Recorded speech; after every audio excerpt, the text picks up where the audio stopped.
The Pacific Ocean was a mirror that morning, calm, endless, and almost too quiet to be real. On the flight deck of the USS Bunker Hill, sailors moved like a well-rehearsed orchestra. Planes were being refueled, torpedoes armed, engines checked. The air smelled of oil, sea salt, and something else. Confidence. It was May 11th, 1945. The war in the Pacific was nearing its brutal end, and the men aboard the Bunker Hill knew it. Each sunrise meant they were one step closer to home, one step away from death. Above them, the sky was a perfect blue. Below, the ship cut through the ocean with the grace of a predator.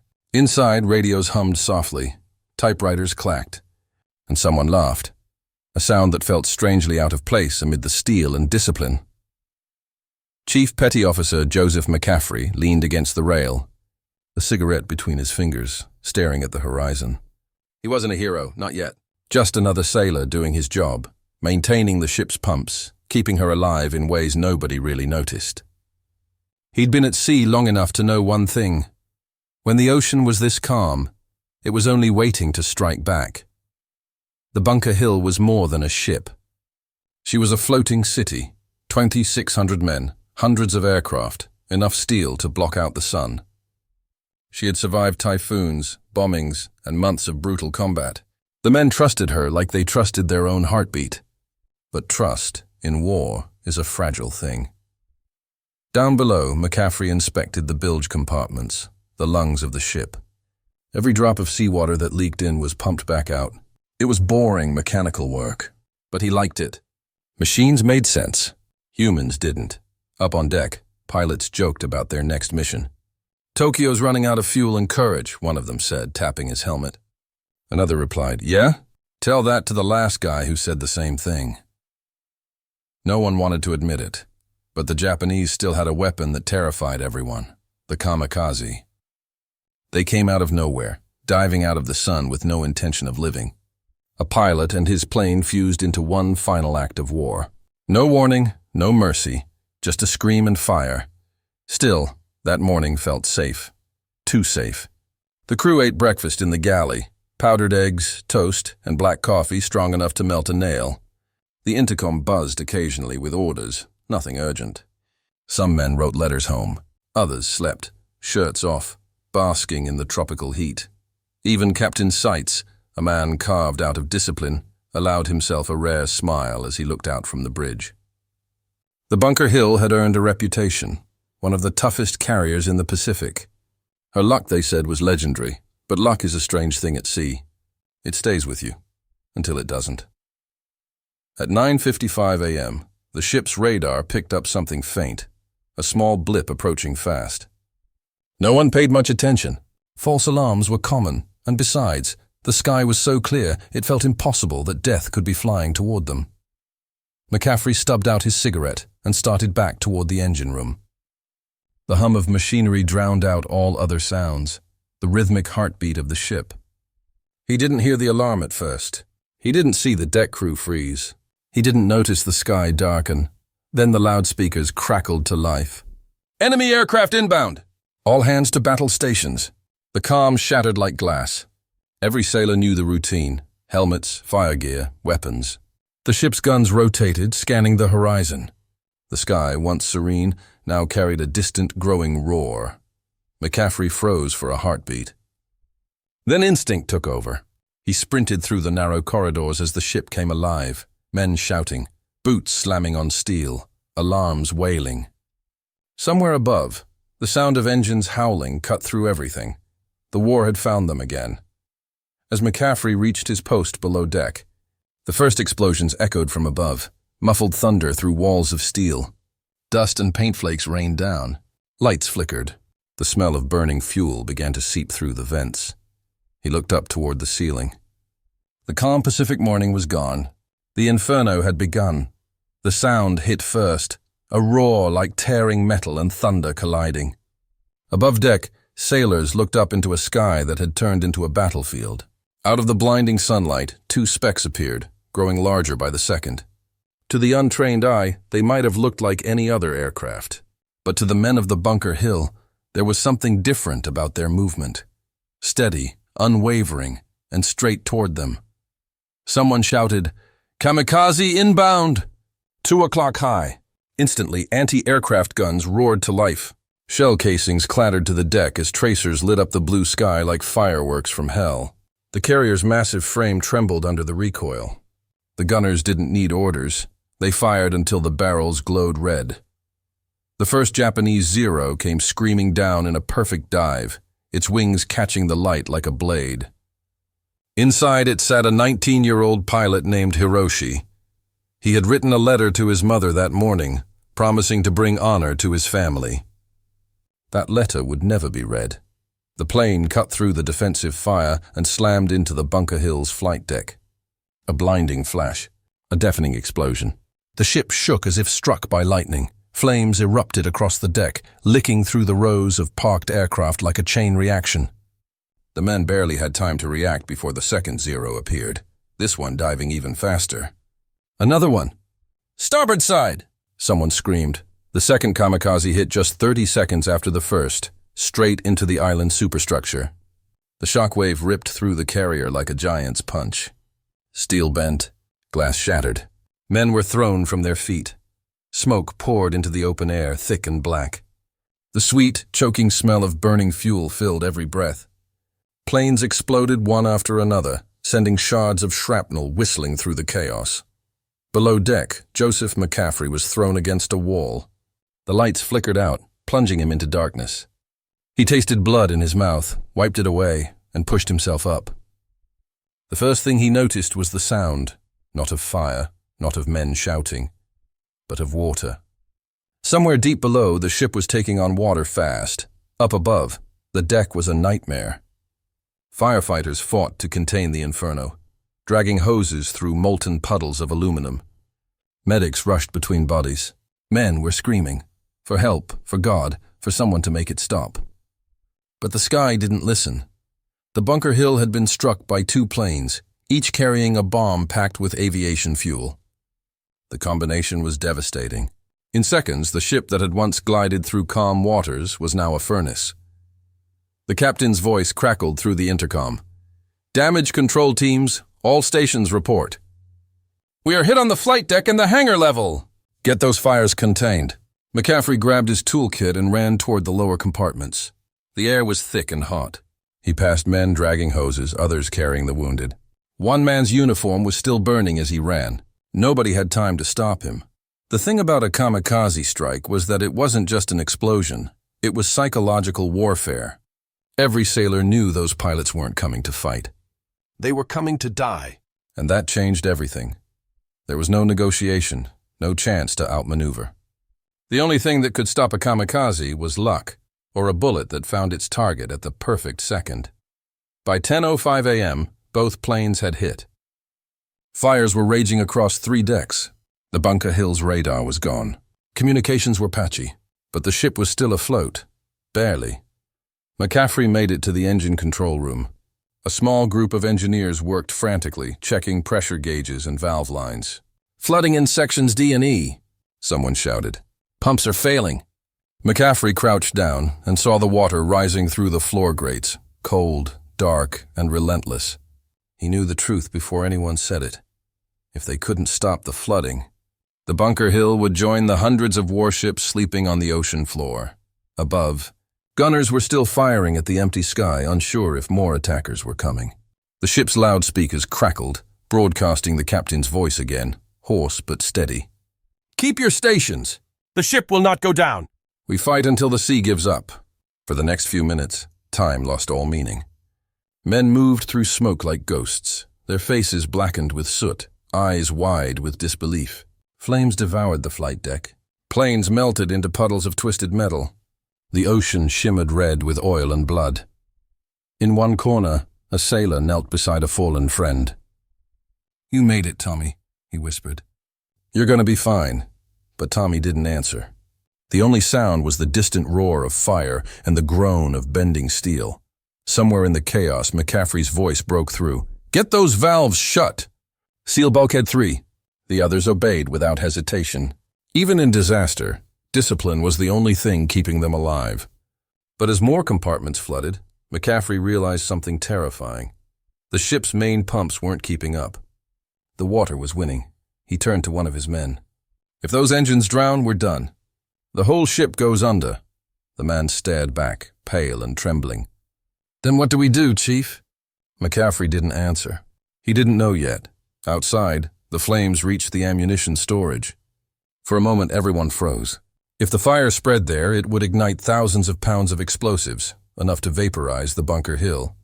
But somehow, through sheer luck and courage, the firefighting teams contained it.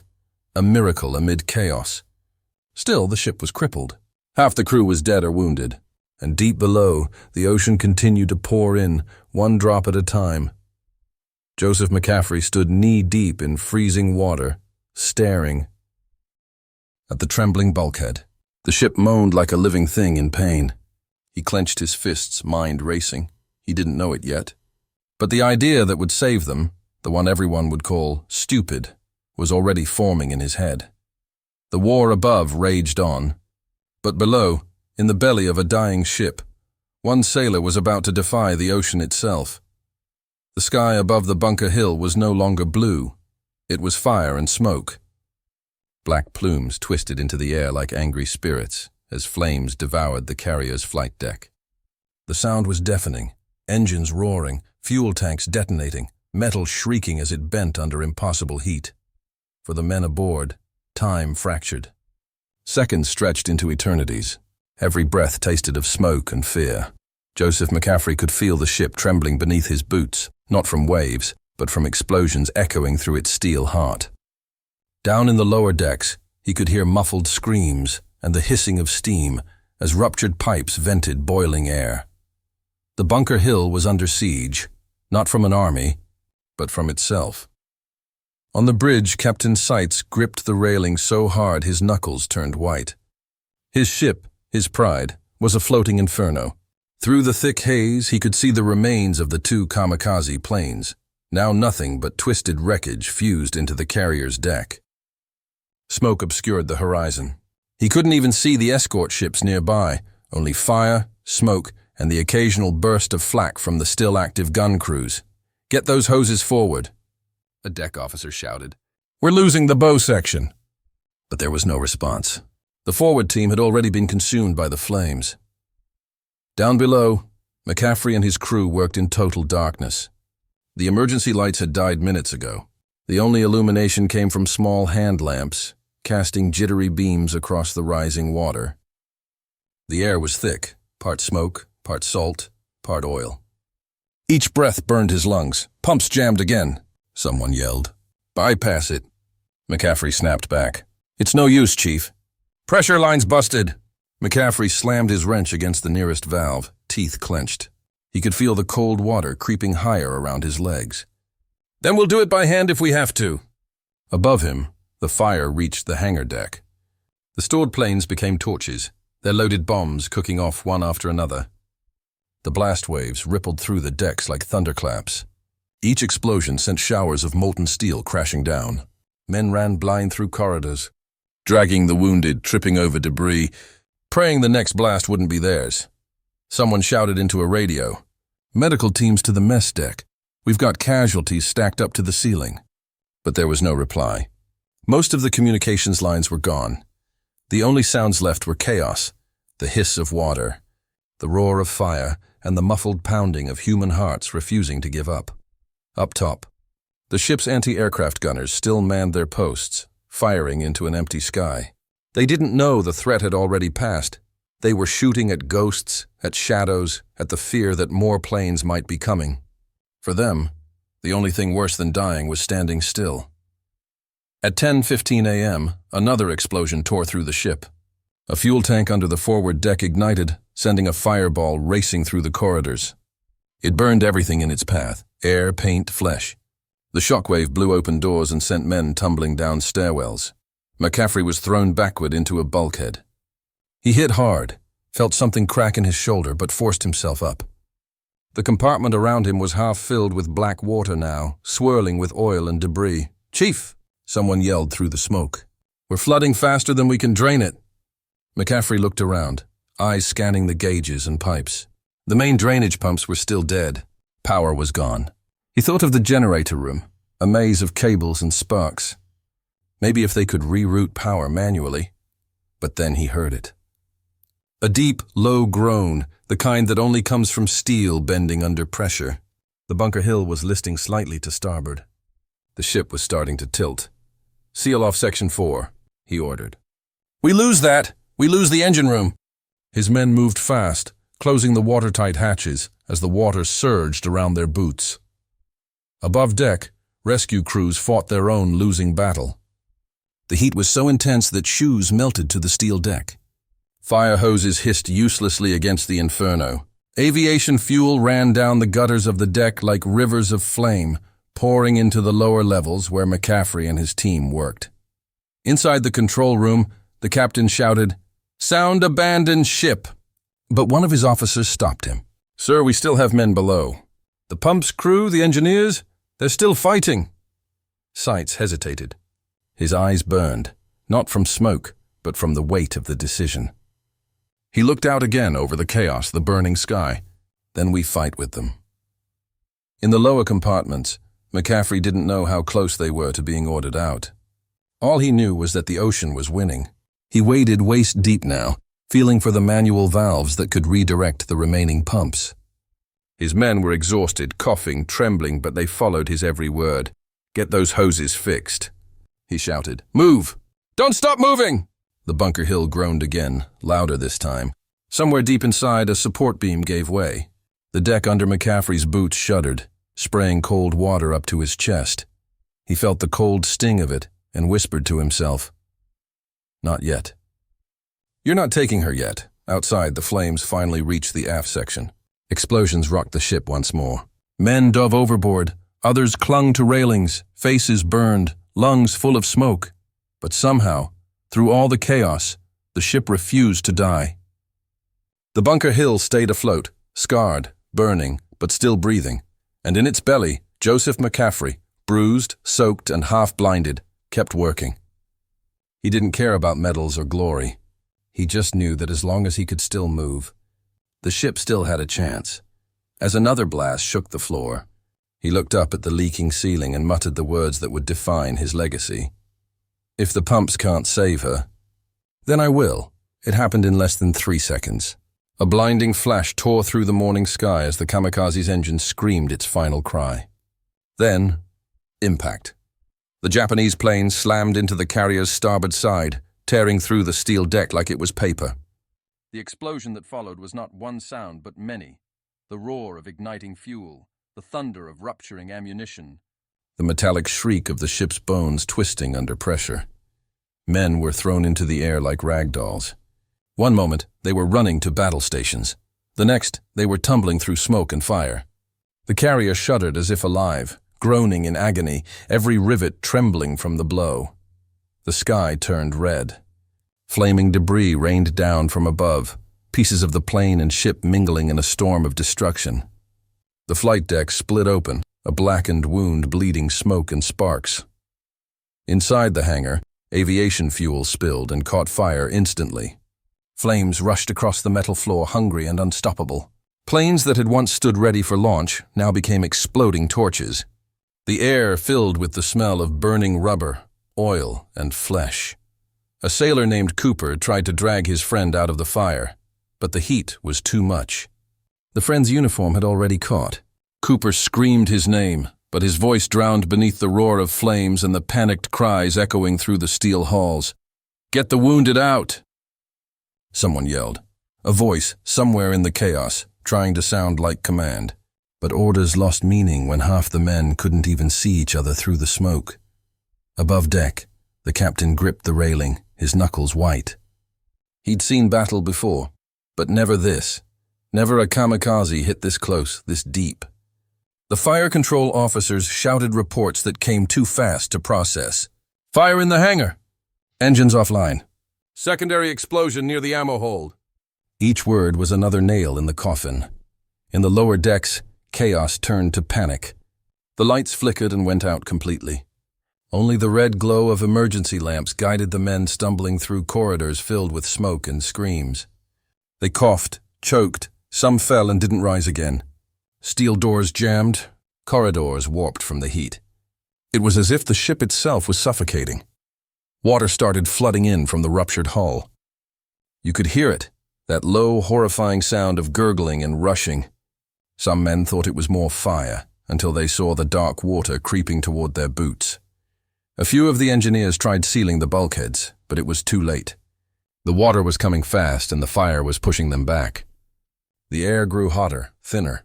The carrier that once felt invincible now felt like a coffin adrift at sea. On deck, the smoke rose in columns so thick it blotted out the sun.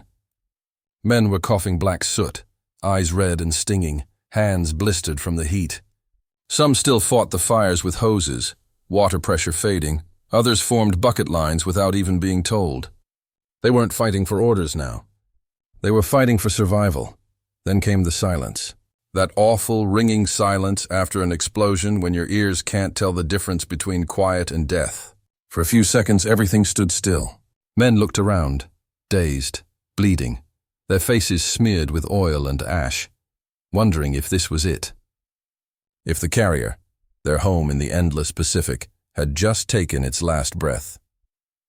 Then, from the smoke, came the sounds of the living, groans, shouts, the desperate call for medics.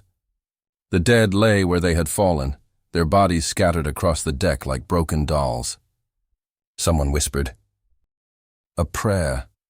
Someone else screamed for a doctor who would never come.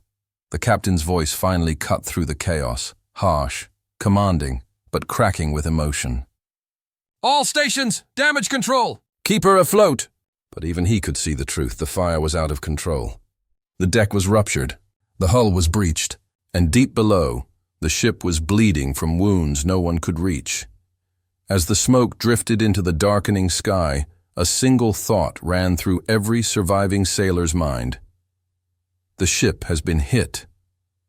But she's not gone yet. Because somewhere deep inside that steel inferno, amid the screams and smoke, there were still men who refused to give up. They didn't know it yet, but one of them, a quiet, ordinary sailor with a so-called stupid idea, would soon do the impossible. But for now, there was only fire, fear, and the echo of the impact that nearly split their world in half. The fire still burned, but beneath the deck, a quieter disaster was unfolding, flooding. The kamikaze's impact had torn through more than metal. It had ripped open the ship's belly, exposing her to the sea. Now, cold salt water rushed in, pouring through holes big enough to swallow a man whole. At first, no one noticed. The crew was too busy fighting flames above deck, the noise, the chaos, the smoke. But in the lower compartments, engineers wading through knee-deep water realized something was terribly wrong. The pumps weren't keeping up. The water was rising and faster than they could measure. "Sir, flooding in compartment 3. "Make that 4. "It's spreading." Reports began to pour into the bridge like a wave of panic. The captain turned from the smoking deck, his face gray under the emergency lights. He didn't need a report to tell him what was happening. He could feel it. The ship's tilt was subtle at first, but unmistakable. The mighty carrier was leaning starboard. "Seal the watertight doors," the first officer shouted. But some doors no longer closed. Frames bent from the blast. Hinges melted from the heat. Men pushed against them, straining with all their strength. But the steel had twisted into strange, useless shapes. In the engine room, the noise was unbearable. Metal groaning, pipes bursting, steam hissing like 1,000 serpents. The floor trembled beneath their boots. Every vibration felt like another death sentence. "Main pumps are gone, sir," yelled an engineer, his voice hoarse from the smoke. He wiped sweat and soot from his eyes, staring at the rising black water below. "We're taking in too much. She's going down." The captain didn't respond immediately. He just looked out through the cracked glass of the bridge, watching the Pacific rolling endlessly to the horizon. He'd commanded this ship for 3 years, through storms, torpedoes, near misses. But this time, it wasn't the enemy's next attack that scared him. It was the sea itself, reclaiming what man had stolen from it. "Get the wounded topside," he ordered finally, his voice low but steady. "Evacuate the lower decks. We'll buy every minute we can." The message spread quickly, part command, part confession. The ship was dying. Below deck, sailors sloshed through waist-high water, carrying stretchers and shouting for help. Flashlights cut thin beams through the darkness, illuminating faces pale from exhaustion and fear. The air smelled of smoke, diesel, and seawater, a suffocating mix that clung to their lungs. In compartment 5, a young sailor named Bennett slipped while dragging a wounded radio operator. The man's leg was broken. Bennett tried to lift him again, but the water kept rising. He looked up and saw the level had reached the overhead pipes, the ceiling just a foot above. "Move! Move! It's coming in!" someone screamed. The two barely made it through the hatch before the entire compartment vanished under black water. The door sealed shut with a hollow thud, trapping whatever was left inside. Above, the damage control teams were running on instinct. Men who'd never spoken before now shouted orders to each other, passing tools, hammering makeshift patches over ruptures. They worked like surgeons in a burning hospital, every second another heartbeat lost. But the ship's list was getting worse. Cups and tools slid off tables. Bodies rolled against the tilted floor. Somewhere deep inside the hull, a massive crack echoed, a sound that made even veterans freeze. It was the sound of steel surrendering. The captain felt it too. He gripped the railing on the bridge, watching the horizon tilt ever so slightly. He didn't want to say it out loud, but every man on deck already knew the ship was sinking. Still, no one stopped fighting. Men formed human chains, passing sandbags, hoses, and anything that could seal a leak. Others carried the wounded to safer areas. There was no panic now, only grim determination. Some prayed under their breath.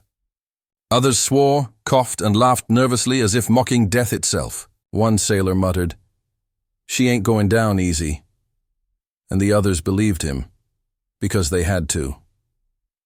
In the dim engine room, an old chief engineer barked through the noise. "Keep those pumps going. I don't care if you have to hand crank them." But deep down he knew the truth. The machinery was failing. The salt water had reached the generators. Sparks flew, lights flickered, and then darkness swallowed everything. Only the red emergency bulbs remained, glowing like dying embers in a furnace.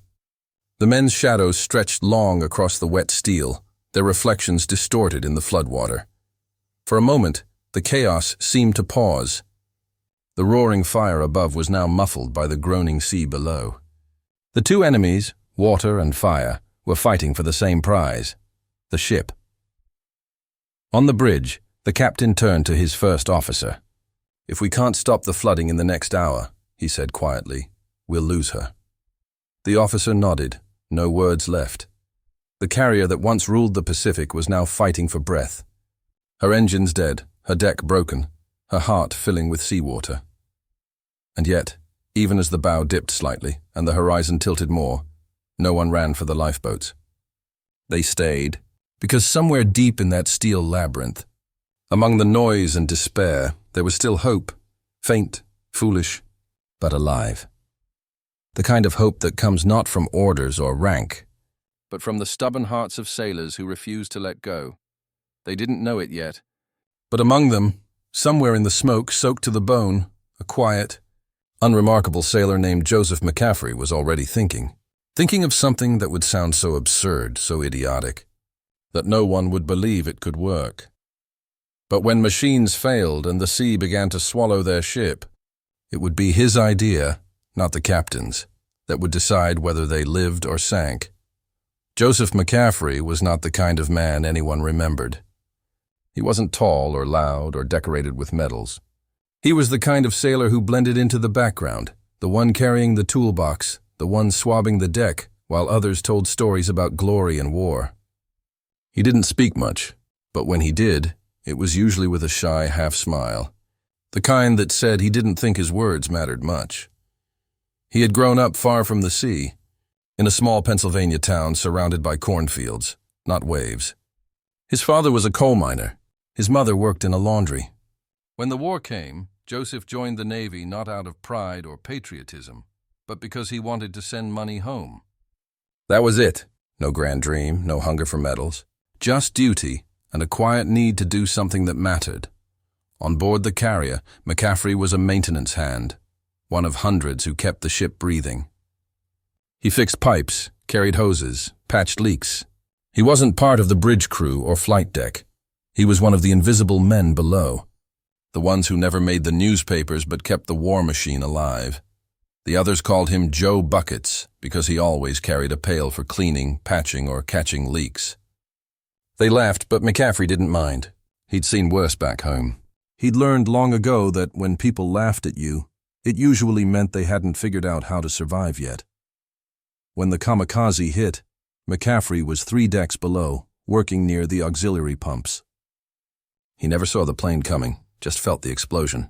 A blast wave threw him off his feet and into a bulkhead. When he came to, the lights were out, smoke everywhere. Water was already rushing in from somewhere. Screams echoed down the corridor, followed by the sound of men running, slipping, shouting for help. For a few seconds he just sat there, dazed, ears ringing, head bleeding. Then training kicked in. He grabbed his helmet, pulled himself up, and started toward the sound of the flooding. The corridor ahead was half filled with dark water. 2 sailors were trying to drag a wounded man, slipping on the slick steel. McCaffrey waded in, helped lift the man's shoulders, and together they carried him up the stairwell. The man's face was pale, his uniform soaked in oil and blood. McCaffrey didn't know if he'd make it, but he didn't stop to check. There were more cries coming from below. He turned back down. Everywhere he went, the same sight. Twisted pipes, shattered lights, water surging from holes in the hull. The pumps weren't working. The gauges were dead.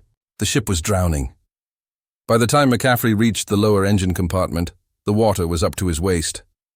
2 engineers were there, both shouting over the noise of rushing water. "The pumps are gone!" one yelled. "We're flooding from 5 directions." McCaffrey didn't answer. He looked around, at the useless machinery, the dead wires, the hopelessness written on everyone's faces. He felt something tighten in his chest. This wasn't just a leak.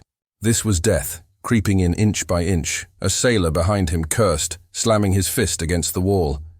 Another tried sealing a crack with rags and tape, but the water just tore it loose. "Nothing's working!" he shouted. "We're finished!" McCaffrey didn't say anything.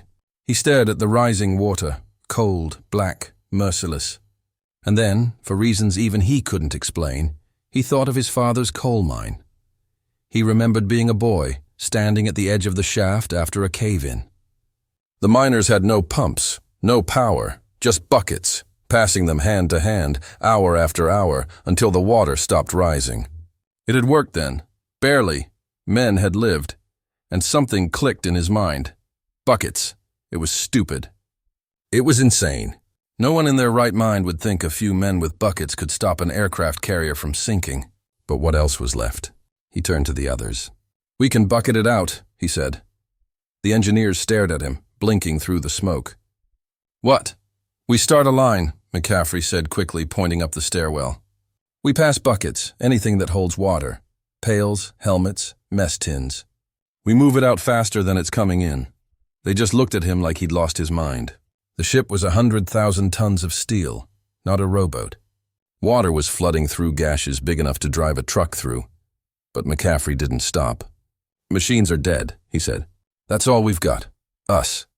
One of the engineers laughed bitterly. "You think a bucket's gonna save this ship?" McCaffrey just met his eyes. "I don't think anything else will." For a long second, no one spoke. Then, one sailor grabbed an empty oil can and started scooping water. Another joined in, then another. And just like that, a human chain began to form. Men standing knee-deep in freezing water, passing buckets up the stairwell, one after another, like miners in the dark. No one believed it would work. They just didn't know what else to do. Somewhere above them, the captain was staring at a listing deck, thinking about giving the order to abandon ship. He had no idea that below his feet, an ordinary sailor named Joseph McCaffrey had just started something impossible, a stupid, desperate act that would soon become the only reason any of them lived to see daylight again. Word of the bucket line traveled up the ship like a rumor too absurd to believe. By the time it reached the bridge, the captain thought someone was joking. "A what?" he asked, squinting through the haze. "Buckets, sir," the junior officer said, voice uncertain. "They're using buckets to clear the flooding. For a second, no one spoke. The bridge was filled with smoke and confusion, radios crackling, men shouting coordinates, alarms blaring. The idea hung in the air like something fragile and ridiculous. The captain turned slowly. "Who authorized that?" "No one, sir. A sailor named McCaffrey started it." He stared out the window, the deck still burning, the smell of fuel thick in the air. His ship was dying, and someone below deck was throwing buckets at the ocean. He almost laughed. Almost. But then he didn't, because when you've fought the sea long enough, you learn one truth. The ocean doesn't care what saves you. Down below, McCaffrey and his group were working like men possessed. The chain had grown, now 20, 30 sailors, maybe more. They didn't even know each other's names. They just passed buckets, paint tins, oil cans, mess trays, anything that could hold water. Their arms burned. Their backs ached. Hands bled from the sharp edges of metal pails.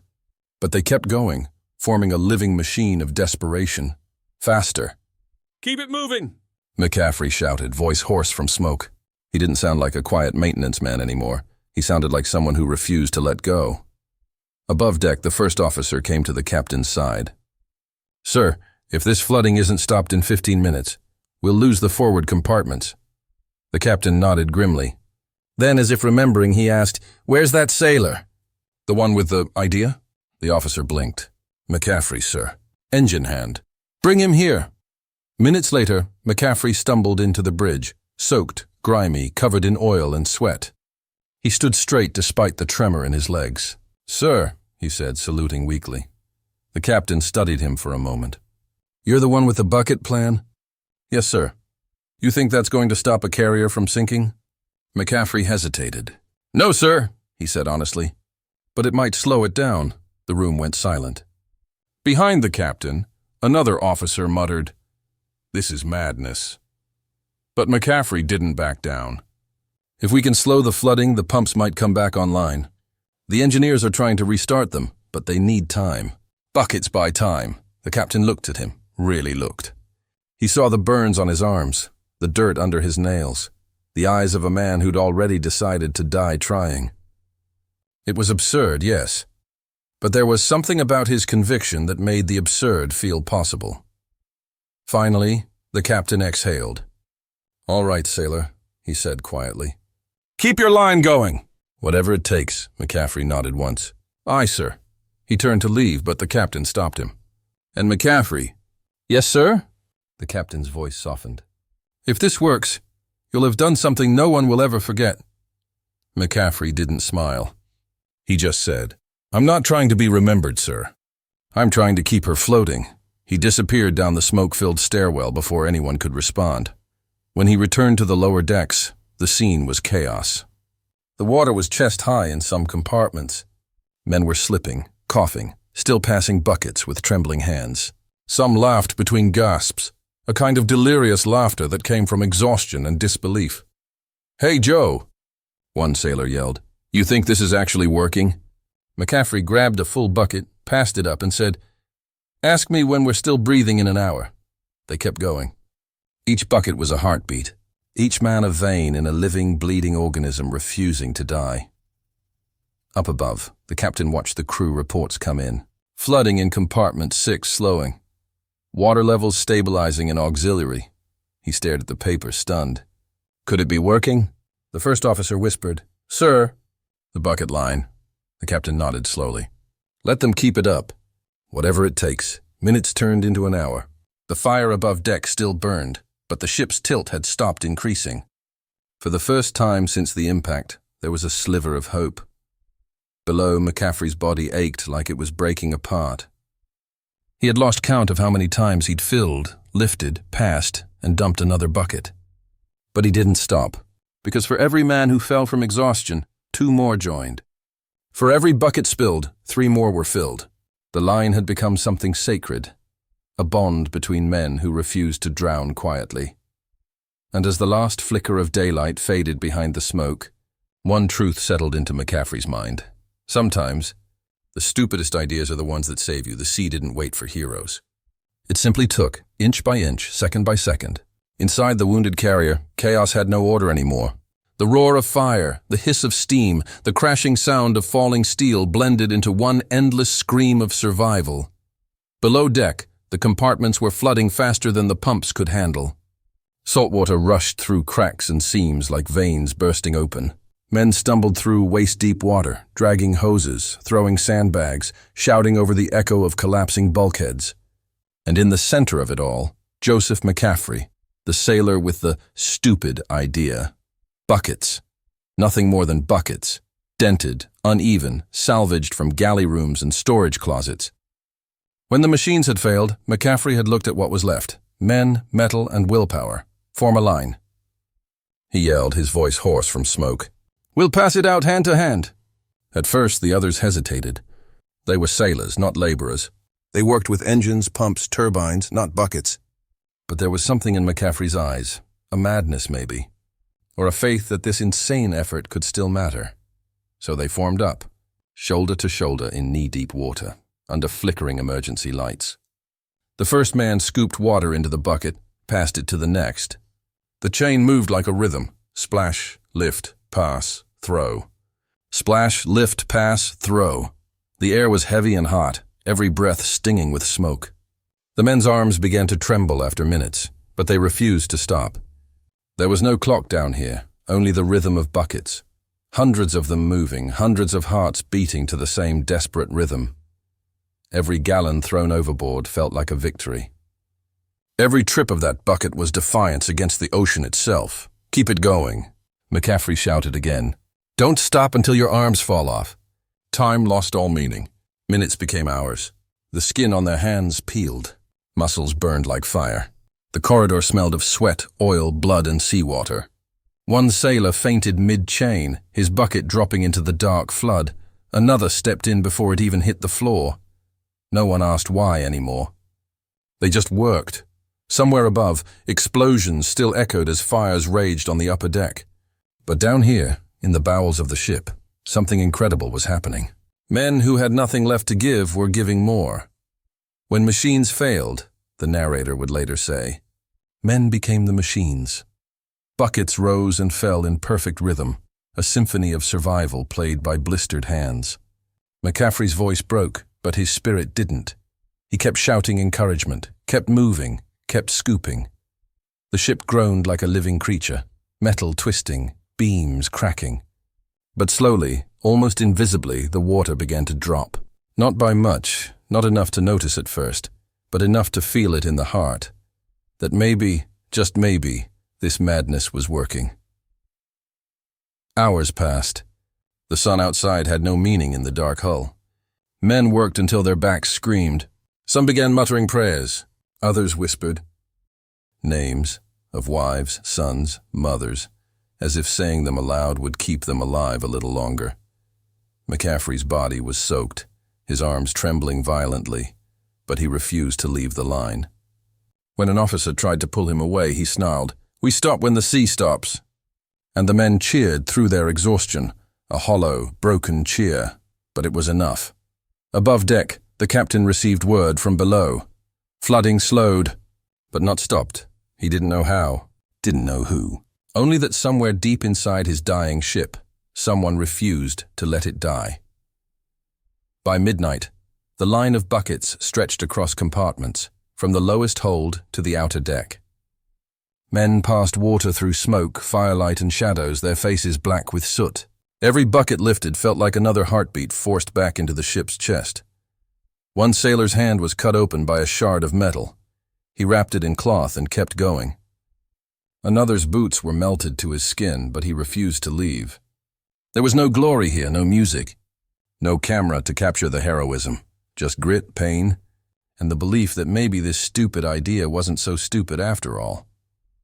When McCaffrey finally collapsed, someone else picked up his bucket. And the chain went on, endless, tireless, unstoppable. By dawn, they had moved thousands of gallons by hand. The deck still smoked, the ship still moaned, but the flood was slowing.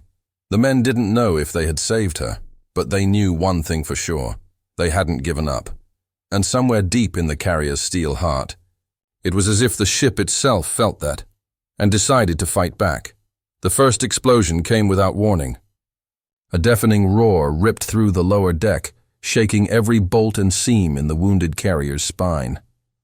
The lights flickered once, then went out completely. For a heartbeat, there was only darkness. And then, the fire came roaring back. A chain reaction of secondary blasts erupted from deep within the ship's belly. Ammunition lockers, fuel lines, storage tanks, each one turning confined corridors into furnaces. The men barely had time to throw themselves against the walls before fire rolled through like a living creature, devouring air, metal, and flesh alike. McCaffrey felt the shockwave before he heard it. It threw him against the bulkhead, water slamming into his face, the bucket flying from his hands. The ship groaned like a dying giant. Metal screamed. Pipes burst. Someone shouted, "Fire in compartment B9." But the sound was swallowed by the chaos. The air grew thick and poisonous. Black smoke curled through the narrow hallways, mixing with steam and oil vapor until breathing felt like drowning. Men tore off pieces of their uniforms, soaked them in seawater, and tied them over their mouths. Every breath burned. Every movement was a battle. They were exhausted, bodies shaking, lungs bleeding from smoke, yet no one stopped. McCaffrey stumbled back to the bucket line, but half of it was gone. The fire had cut through the chain, trapping some men on the other side. Their screams echoed faintly through the steel walls. "Help them!" someone shouted. But there was no way through. The sailors could only listen, their brothers' voices fading behind the roar of flames. Guilt burned deeper than the fire itself. McCaffrey slammed his fist against the bulkhead, then turned back to the water. "Keep it moving!" he yelled, voice raw. "We stop now, we're all dead." And so they did, passing buckets not just to fight the flood now, but to throw at the fire. Men scooped, threw, and scooped again, not caring where the water landed, only that it landed somewhere between them and the blaze. For every flame they drowned, another rose. The ship had become a battlefield within itself. Fire against water, man against machine, life against death. A muffled boom shook the floor beneath them. Somewhere above, part of the flight deck gave way, collapsing into the compartments below. Steel beams came crashing down, slicing through the smoky dark. Sparks rained over the men like molten hail. One sailor caught fire. Without hesitation, McCaffrey tackled him into the water. The flames hissed out, leaving only a burned uniform and the acrid stench of flesh. The man coughed once, eyes glazed, and nodded weakly. The ship was dying faster now. Flooding on one end, fire on the other. The captain's voice crackled through the intercom, barely audible. "All hands, keep fighting. Don't let her go under." But the line was breaking. Men were dropping where they stood, overcome by smoke, exhaustion, or despair. McCaffrey's world shrank to one motion: scoop, pass, throw. His hands bled freely now, skin shredded by steel edges. The bucket's handle rubbed his palms raw until only bone-white pain remained. But he didn't stop. Because if he did, the ocean would finish what the fire started. Then came another sound, worse than the explosions. A deep, low groan from the hull, a sound no sailor ever forgets. It meant the ship was twisting, its body bending under the pressure. If it cracked, the sea would pour in faster than any man could fight. McCaffrey looked around at the men, faces lit by fire, eyes hollow but defiant. And he realized something. They weren't fighting to save a ship anymore. "They were fighting to save each other! Move faster!" he roared. "She's giving way!" A dozen men picked up the rhythm again, buckets flying hand to hand, voices rising in ragged shouts. It wasn't organized anymore. It was instinct, survival stripped down to its bones. Above them, flames licked through the ventilation shafts. Smoke curled down like black rivers. Some men crawled on hands and knees, blinded and choking, trying to find a way out. Others stayed at their posts, knowing they wouldn't see the sun again. The ship's interior glowed red, as if they were working inside a furnace. Water sloshed around their ankles, then knees. Steam hissed from every corner. McCaffrey could barely see now. His lungs screamed. His bucket felt like it weighed 1,000 pounds. But every time he thought of quitting, he remembered the faces, the ones they couldn't save. And it pushed him forward. For a moment, it felt like the end. The heat, the noise, the hopelessness. It all blended into one moment of stillness. Then, through the chaos, a voice echoed from above deck. "The fires are slowing. Keep going, boys!" "She's still afloat." A spark of hope, faint but real. The men didn't cheer. They couldn't. They just kept moving. Buckets rose and fell in rhythm with their heartbeats. Each one felt heavier, but each one mattered more. The flames began to die in patches, hissing and sputtering as water found its way to them. Smoke still filled the corridors, but it was thinning. They could see again, barely, but enough to believe the end wasn't just death. McCaffrey leaned against the wall, gasping, his body shaking uncontrollably. Around him, men coughed, cried, and laughed all at once. They had survived the fire, but they knew it wasn't over, because above deck, the ocean still waited, and the ship was still sinking. And as the smoke began to clear, McCaffrey looked down at his trembling hands, red, blistered, bleeding, and whispered to himself, "We're not done yet." The night dragged on like a fever dream, endless, dark, and filled with the sound of metal crying.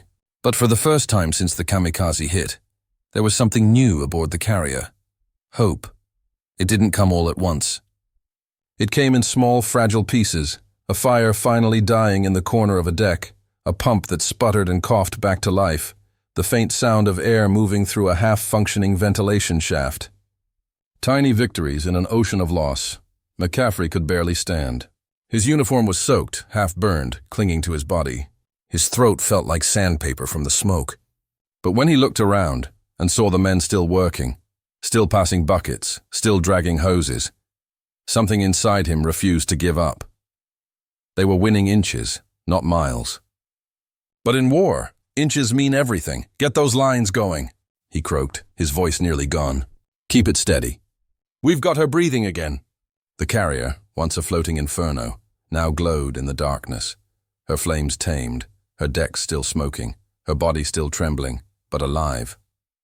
Smoke drifted upward into the open sky, carrying with it the smell of oil, salt, and something like defiance. Above deck, sailors worked in teams, pushing debris overboard, clearing pathways for the wounded. Some dragged hoses to the last smoldering fires, while others worked the radios, trying desperately to reach nearby ships. "Signal the fleet," the captain ordered. "Tell them, we're still here." A young radio man tapped out the message with trembling fingers. Each click echoed like a heartbeat through the communication room. Somewhere out there in the vast black Pacific, other ships would hear it. A ghost signal from a carrier that should have been dead. Below deck, the bucket line still moved. Slower now, but steady. The men's faces were pale, their eyes red from smoke, their arms heavy as lead. But they kept moving. McCaffrey limped from man to man, checking the line. "You holding up?" he asked one. The sailor smiled weakly. "I'll hold if she does." A laugh, tired, broken but real, rippled through the corridor. For the first time, they weren't just fighting the sea. They were fighting with each other. Somewhere in the middle of it all, a small generator coughed back to life. Lights flickered along the hall, dim and trembling. The men cheered weakly as the yellow glow returned. It wasn't much, but after hours in darkness, it felt like sunlight, and then came the wind, cold, fresh, and salty, drifting in through a cracked hatchway. It smelled like the open ocean, like survival. McCaffrey leaned against a bulkhead, breathing deeply, letting the air sting his lungs. His entire body ached, but he didn't care. They had done the impossible, held the line long enough to stop the carrier from dying. Above them, dawn was breaking. The horizon glowed with a faint red light, the kind that comes just before sunrise. The water was calm now, as if the sea itself was resting after the storm. The captain stood on the bridge, uniform torn and covered in soot, watching the faint glow of other ships on the horizon. Reinforcements were coming, slowly, painfully, but they were coming. He turned to his officers. "She's not done yet," he said quietly. "Not while there's breath left in her crew."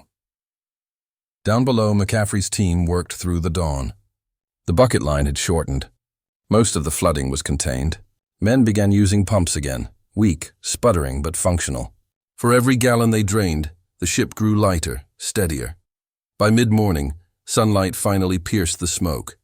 It streamed through open hatches, catching on drifting ash, turning it into a golden haze.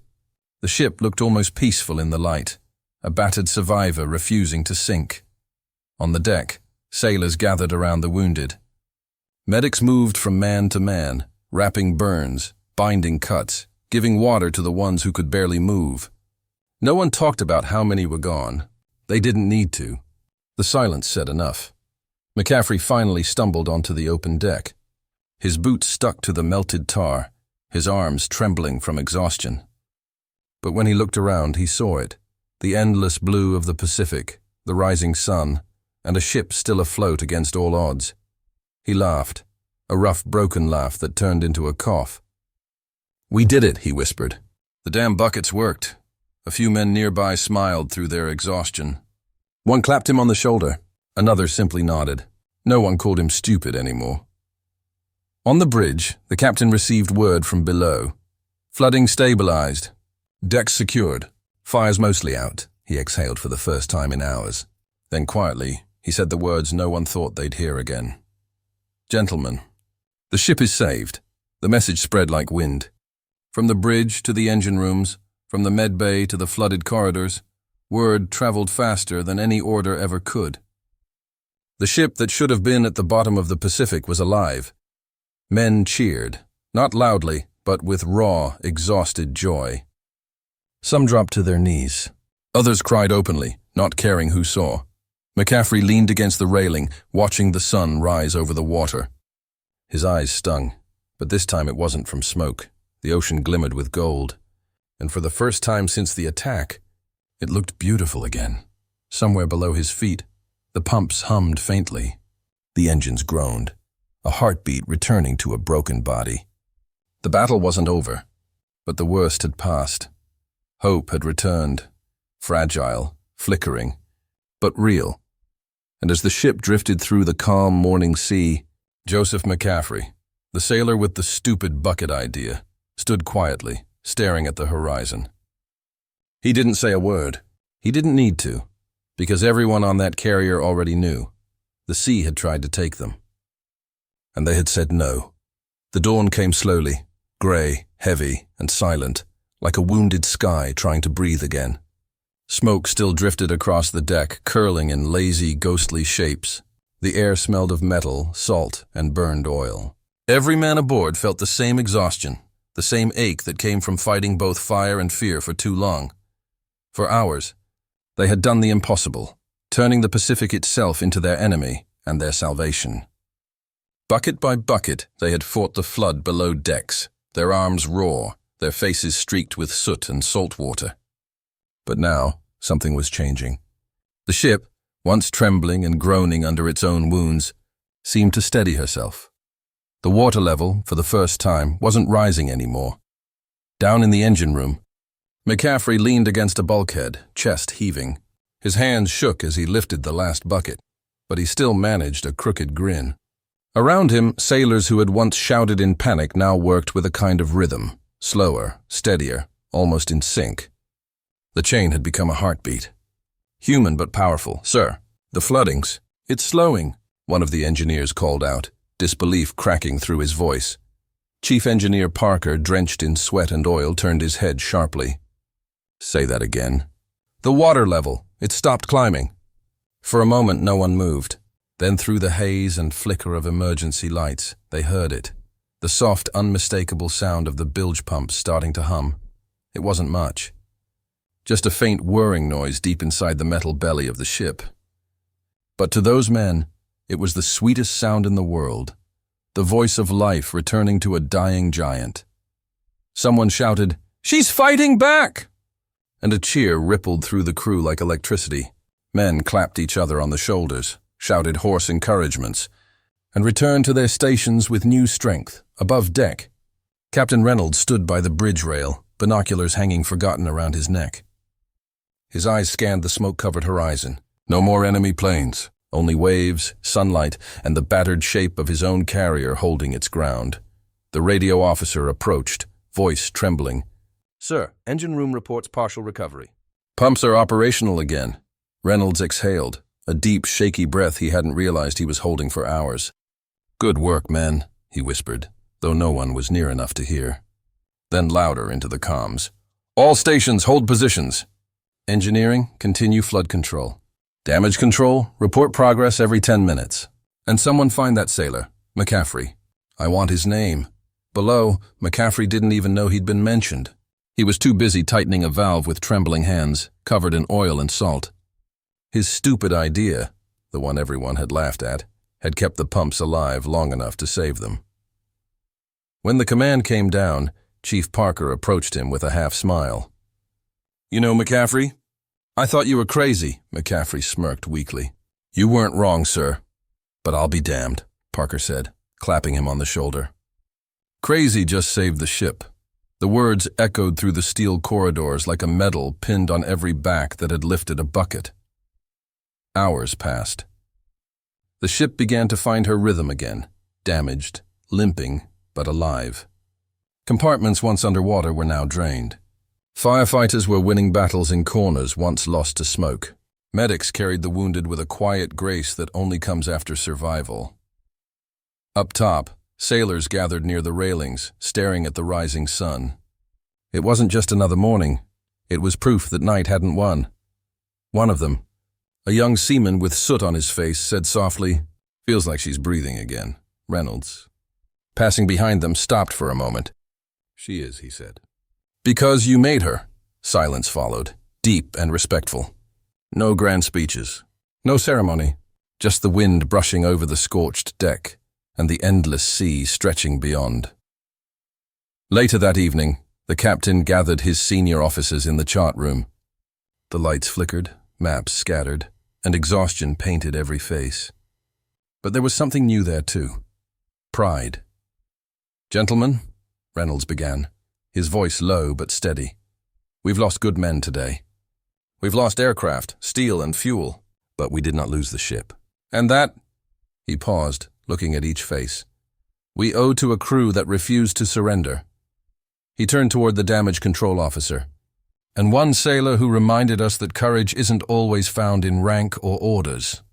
No one spoke. They didn't need to. Every man in that room knew what he meant. Outside, the Pacific rolled quietly, carrying the battered carrier forward. The war was far from over. Other battles waited. Other skies would burn. But for now, this was a victory written not in strategy, but in sweat and salt water. McCaffrey stood alone near the stern that night, looking out at the black horizon. His arms ached. His lungs still burned from smoke. But his heart? It felt strangely light, he whispered to himself. "Guess stupid ain't so bad after all." The ship groaned softly beneath him as if agreeing. And somewhere deep below, the pumps kept humming, steady, strong, alive. The sea was quiet now, too quiet, after hours of chaos, fire, flood, and screams. The silence felt almost unnatural. The massive aircraft carrier, once roaring with life, now drifted through the Pacific like a wounded beast. Smoke still curled from her decks in thin ribbons, rising toward the dawn that painted the sky in muted gold. For the men aboard, the battle was over. But the war inside them was not. McCaffrey sat on the lower deck, a damp towel around his neck, his hands trembling from exhaustion. The bucket that had once symbolized desperation now lay beside him, dented, blackened by soot, a relic of madness and courage. Around him, sailors slumped wherever they could, their uniforms stiff with salt and sweat. Some stared blankly into the distance. Others just closed their eyes, too tired to even speak. The carrier had survived, yes, but survival had a price. Below decks, the full scale of destruction came into view. Whole compartments were warped and twisted by the explosion. Bulkheads buckled like paper. Puddles of oil floated where men once stood. The air was thick with the metallic tang of blood and rust. A damage control officer moved through the wreckage, marking walls with chalk. His voice was hoarse when he reported, 17 confirmed dead. Dozens more injured. We're still searching the lower levels. The words hung heavy in the air. Captain Reynolds walked among the wreckage in silence. His uniform was torn, his eyes rimmed with fatigue. He paused near a collapsed corridor where a rescue crew was cutting through twisted steel to reach trapped men. The sparks from their torches lit his face in orange flashes, the only light in that dark metal tomb. When the last panel gave way, they found 3 sailors, 2 unconscious, 1 already gone. The living were carried out on stretchers. The dead were covered with makeshift tarps. Reynolds removed his cap and stood there, head bowed. Around him others did the same. For a brief, fragile moment, rank and title disappeared. They were not officers or seamen anymore. Just men who had survived when others hadn't. On deck, the medics worked tirelessly. Tables meant for tools now held the wounded. The smell of antiseptic mixed with smoke. A young nurse from the medical unit pressed gauze to a sailor's arm and whispered softly, "You're okay now. You're safe." But safe was a word that felt strange on a ship that had nearly died. McCaffrey walked among the men, offering water, helping lift debris. Every face he saw carried the same look, hollow eyes, cracked lips, and a quiet disbelief that they were still breathing. As the sun climbed higher, the ship's loudspeakers crackled to life. "All hands, prepare for roll call. Lower the flag to half-mast." The flag descended slowly, its fabric scorched at the edges. It fluttered weakly against the breeze, a wounded banner over a wounded ship. When the names of the fallen were read aloud, each one echoed like a bell across the deck. No one moved. No one spoke. The Pacific stretched endlessly around them, its surface calm, indifferent. It was as if the ocean itself was listening. Chief Engineer Parker stood beside McCaffrey and muttered, "They were good men." "They still are," McCaffrey replied quietly, "as long as we remember them." Later, in the galley, now half-flooded and dark, the surviving crew gathered around steaming mugs of coffee. Their laughter was soft, forced at first, but slowly real. Someone cracked a joke about bucket duty, and for the first time in a day, genuine smiles appeared. It wasn't joy. It was relief, a fragile, human kind of defiance. Reynolds entered quietly and looked around the room. His men, beaten, burned, broken, were still standing. He cleared his throat. "We'll be making for port by sunrise. Repairs will take months, maybe more, but we're going home."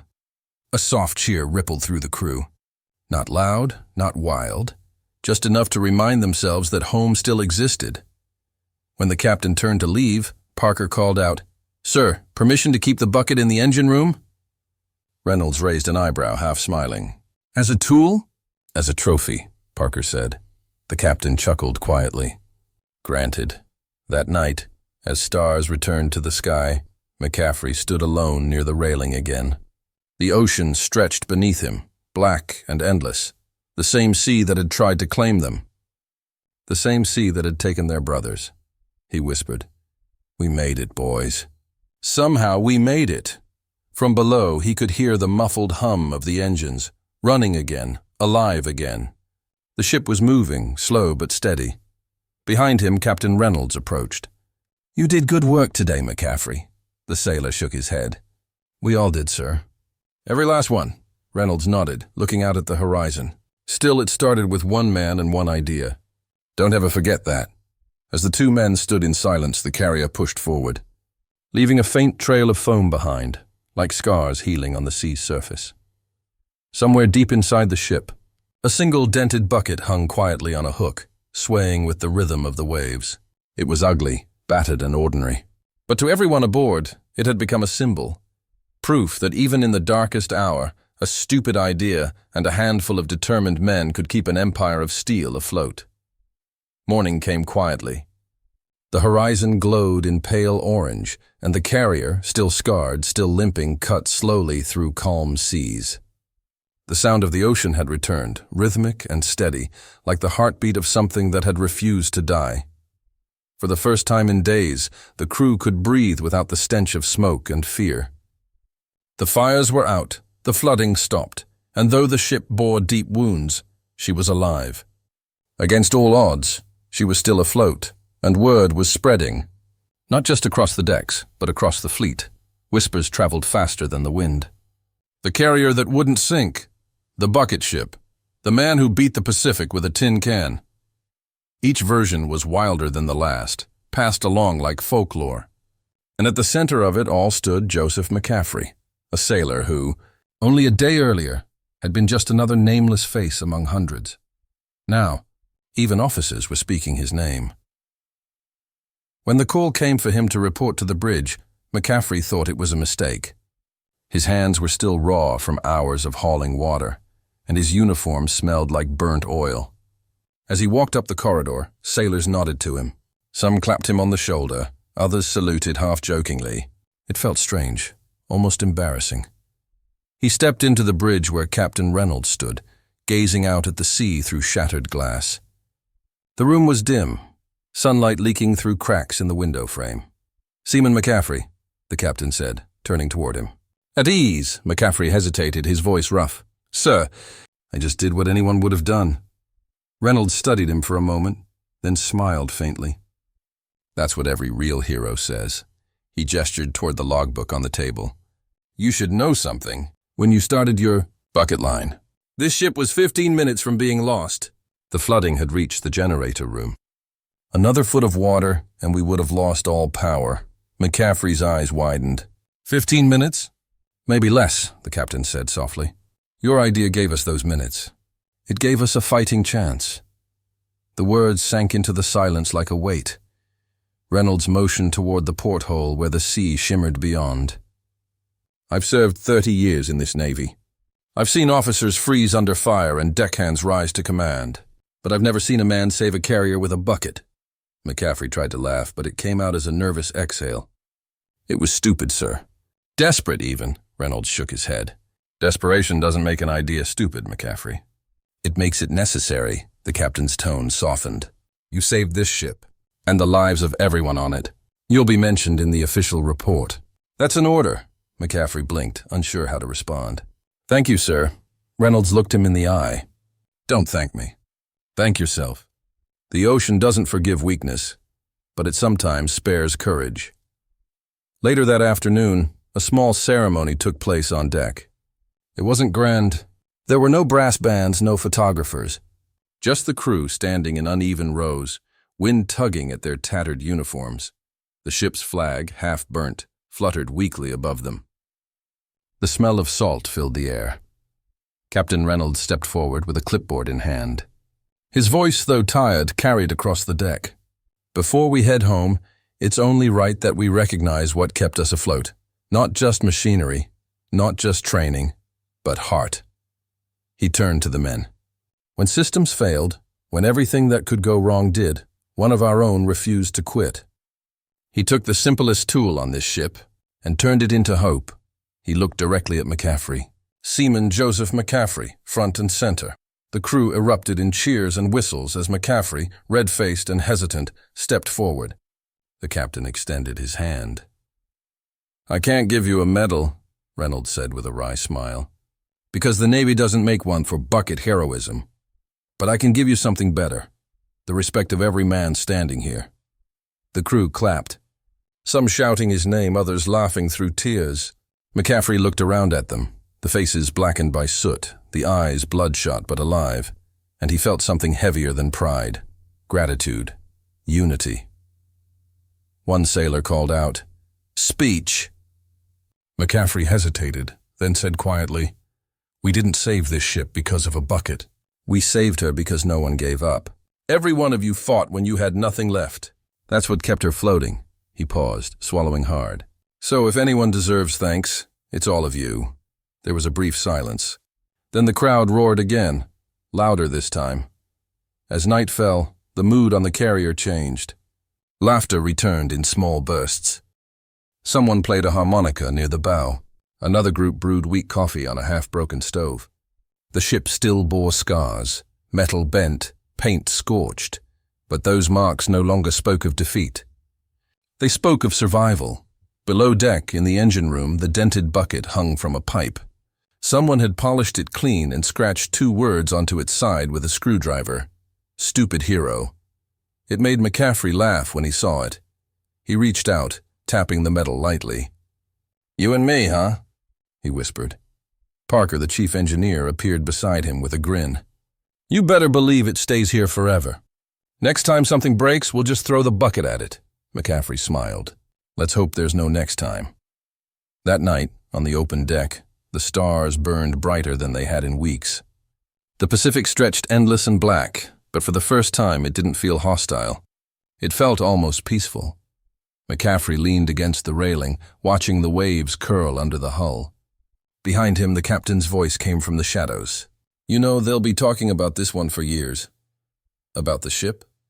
McCaffrey asked. No, Reynolds said quietly.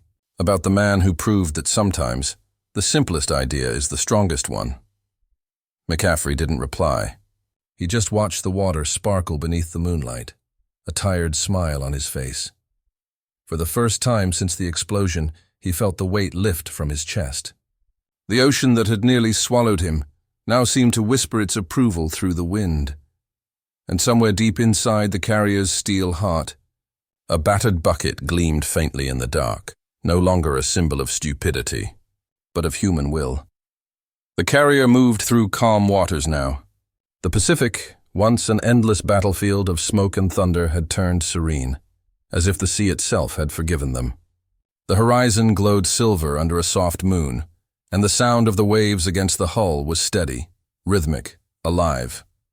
For the men aboard, it was more than just silence after chaos. It was rebirth.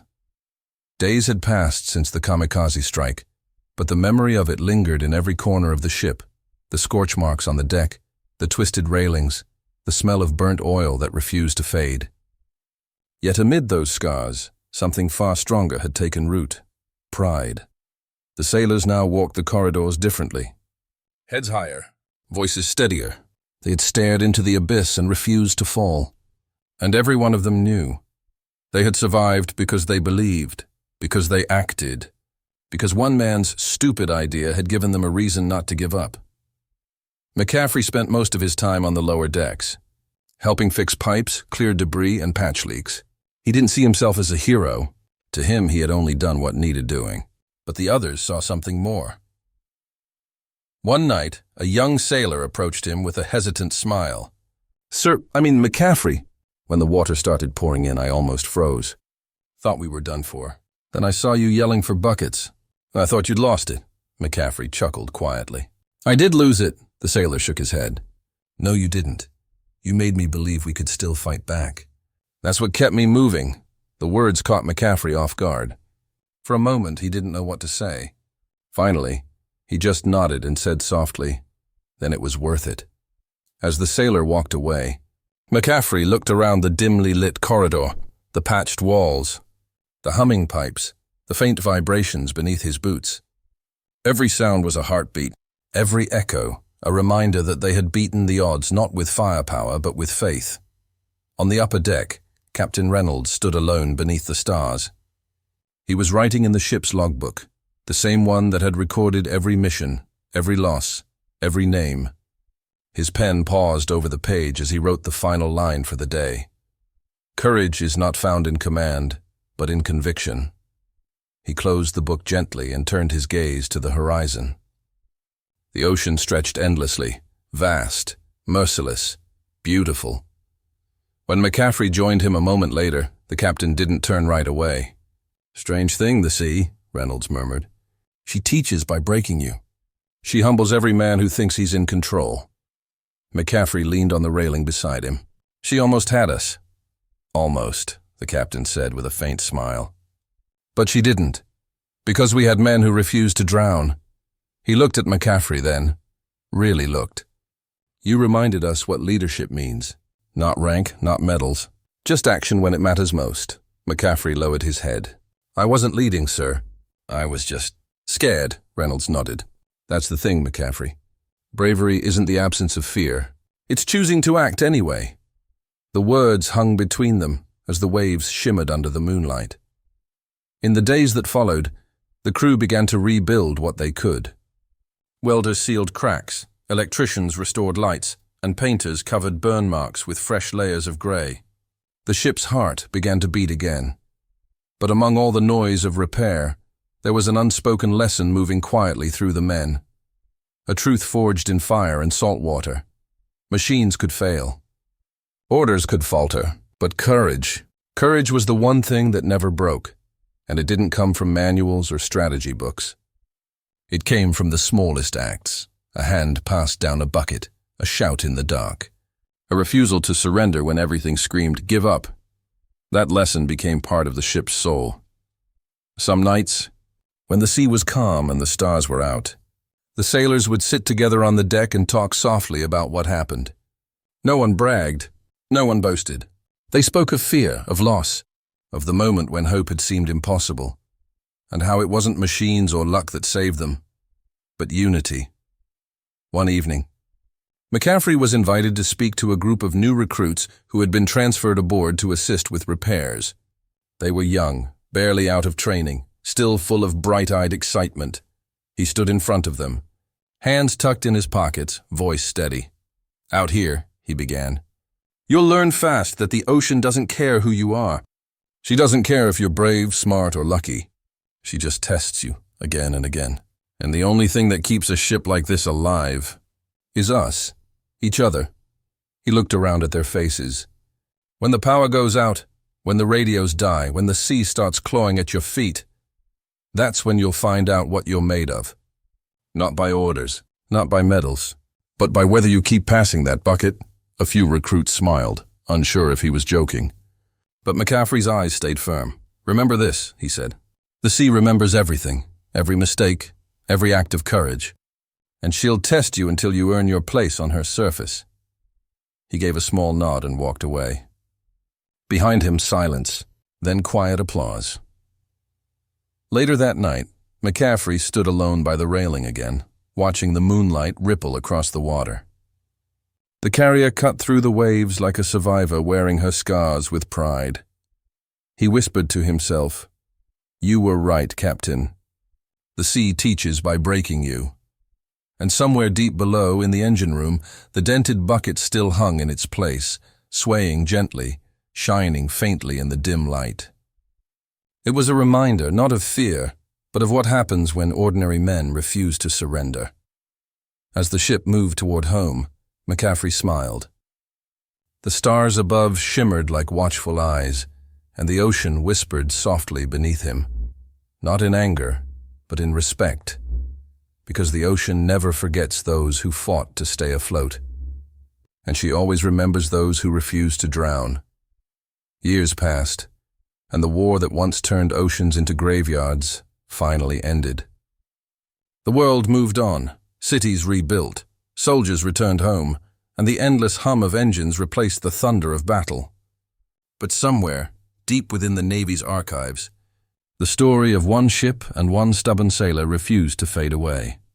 The carrier that had nearly been lost that day limped home to port, battered, burned, but unbroken. Its once bright decks were charred black, and the scars from the kamikaze strike still lined the steel. Engineers called it a miracle, commanders called it luck.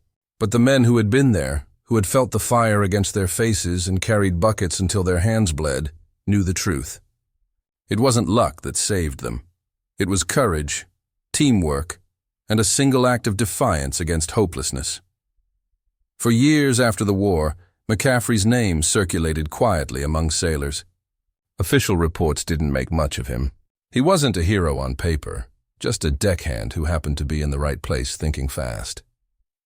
But to the men who had watched the water stop rising because of his so-called stupid idea, he was something far greater. He was proof that sometimes leadership doesn't wear stripes or medals. It just acts. McCaffrey returned home to a small town that had already forgotten the noise of war. He wasn't greeted by fanfare or banners, just his mother waiting at the train station, holding a picture of him she'd kissed every night. Like many veterans, he never spoke much about what happened on the carrier. When people asked, he'd shrug and say, "I just did what anyone would have done." But anyone who looked into his eyes could see that he carried the ocean with him, its weight, its memory, and its ghosts. The ship, too, carried on. It was repaired and sent back into service, its decks rebuilt, its engines reborn. But those who served on her afterward said she had a soul, that you could feel it in the vibrations of her hull, a steady heartbeat that refused to stop. Some said that was superstition. Others said it was the echo of those who fought, sweated, and refused to give in when the sea tried to claim her. In the decades that followed, the story resurfaced every now and then, usually told by an old veteran over a drink, or whispered at reunions when the names of the fallen were read aloud. And each time it began the same way. Remember the fire on the carrier? The one that should have sunk us. No one remembered all the details. The Navy never made a movie about it. No medals were pinned in grand ceremonies. But that didn't matter. The memory lived where it needed to, in the hearts of the survivors and in the quiet pride of those who understood what it meant to keep going when everything told you to stop. Years later, when McCaffrey's grandchildren visited a maritime museum, they found a small bronze plaque beside a faded photograph of the ship. The inscription was simple, in honor of the crew who refused to surrender. When the machines failed, men became the machines. Below it, in smaller letters, a list of names, many now forgotten by history. Among them, Sailor T. McCaffrey. His granddaughter asked the guide who he was. The man smiled softly and said, "He's one of the reasons this ship made it home." McCaffrey never sought recognition. He died quietly, years later, with the same calm determination that had once driven him to carry bucket after bucket into the burning heart of the ship. At his funeral, a small flag was folded and placed on his casket. No admirals came, no speeches were given, but a few old shipmates stood at attention, their eyes wet, their hands trembling with age. One of them whispered, "You saved us, you stubborn bastard. The ocean keeps its secrets well. Ships rust, memories fade, and stories are swallowed by time. But sometimes, a single act of courage ripples across generations, not through medals or headlines, but through the lessons it leaves behind." That lesson was simple, yet eternal. Heroism doesn't always roar. Sometimes it's quiet. Sometimes it's soaked in sweat and salt water. And sometimes it looks like a sailor standing ankle-deep in fire, refusing to let go of a bucket. In the end, McCaffrey's legacy wasn't carved into monuments or recorded in official histories. It lived in every sailor who learned to improvise when orders failed, in every engineer who trusted a crazy idea, and in every human who realized that courage is not the absence of fear. It's the decision to act despite it. When the sea was calm and the night was still, some said you could still hear the distant clang of buckets somewhere in the Pacific, a rhythm of survival, echoing through the waves. A reminder that even in the darkest hour, hope floats. And so the story of one stupid idea, born in chaos, carried by human hands and immortalized by the sea, became something more than just a tale of war. It became a symbol of resilience, of faith, of the men who refused to drown. "A stupid idea," one officer had once said. But in the end, it was that stupid idea that refused to die.